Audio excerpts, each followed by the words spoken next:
ফাটাকেস্টোর permission ছাড়াই বস্তিতে বাইরের কোনো কাকু উড়ে এসে বসে না। তুমি কে নির্দেশ দেওয়ার? ফাটাকেস্টো। যাও আগে নিজের অফিসারদের সামলাও। আরে দিদি তুমি তাকে এগুলো বলছো কেন? কোনো নিয়ম কানুন মানা হচ্ছে না। আরে দিদি সে তো ফাটাকেষ্ট, আমার থেকে বড় ডন। সবটা মিথ্যে কথা। আরে দিদি সে আবার নিয়ম কানুন মানবে কি? ন্যাকা কান্না আমি কিন্তু সহ্য করব না। মনে হচ্ছে জায়গাটা বাঁচতে ভুল করেছে। আপনি আমার রাজ্য সরকারকে কোনো ইনস্ট্রাকশন দেওয়ার অধিকার আপনার নেই। সব ঠিক আছে, শুধু বাড়তি একটা রিল যোগ। দেখলে দিদি মিঠুন দানা তোমার ওপর যে কিভাবে কথা বের করছে। কোনোদিন দেখেছেন? কোনোদিন দেখেননি? ভোটের সময় বেরিয়ে এসছে। হ্যাঁ দিদি মনে হচ্ছে এবার তোমাকে তাড়িয়ে ছাড়বে। কদিন তাড়াবে? 1 মাস। তারপর এখানেই থাকতে হবে। দিদি আস্তে কথা বলো, আস্তে কথা বলো। মিঠুন দা আসতেছে আসতেছে।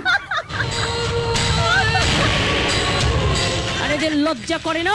এখানে শুধু ফাটাকেস্টোর অর্ডার চলে। শুনলে দিদি মিঠুন দা কি কথা বললো, এবার মনে হয় জিতেই যাবে। পুরো হেরে যাবে। কত সিটে জামানোর বাজেয়াপ্ত হবে ঠিক নেই।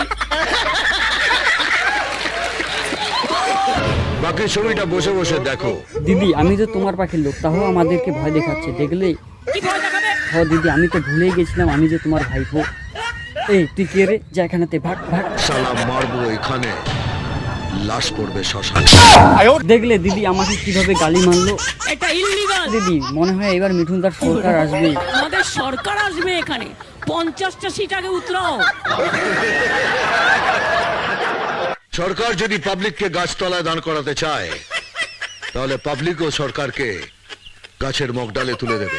দেখলে দিদি মিঠুন দা কি বললো। যা ইচ্ছে তাই করছে, পচা ধচা বিজেপির টাকা নিয়ে। মনে হয় বিজেপি না করলে তাড়িয়ে দেবে। শুধু বিজেপি করলেই ভালো, আর বিজেপি না করলে সব তাড়িয়ে দাও। আমি বিষয়টা দেখতেছি। পুলিশরা কোথায় তুমি? আমি মমতা দিদির ভাইও বলছি। তাড়াতাড়ি আসো দিদি, নতুন লোকগুলোকে মিঠুনটা পুরা মারতেছে। তুই সরকারি কাজে বাধা দিচ্ছিস কেন? ফাটাকেস্টো। দেখলে দিদি মিঠুনটা কি হয়েছে, আবারও বলতেছে ফাটাকেষ্ট ফাটাকেষ্ট। এটা ওদের চালাকি। আরে না দিদি, এবার মনে হচ্ছে তোমাদের পুলিশগুলোকে মিঠুনটা চেস করে দিবি। পুলিশ অফিসার চেঞ্জ করলে তো কি হবে? তোমার বিজেপি দালাল দেখে দেখে নিচ্ছ। দেখলে দিদি তোমাকে এবার কিভাবে গালি মারলো। লজ্জাও করে না। হ্যাঁ দিদি শালা সেই লেভেলের লোক।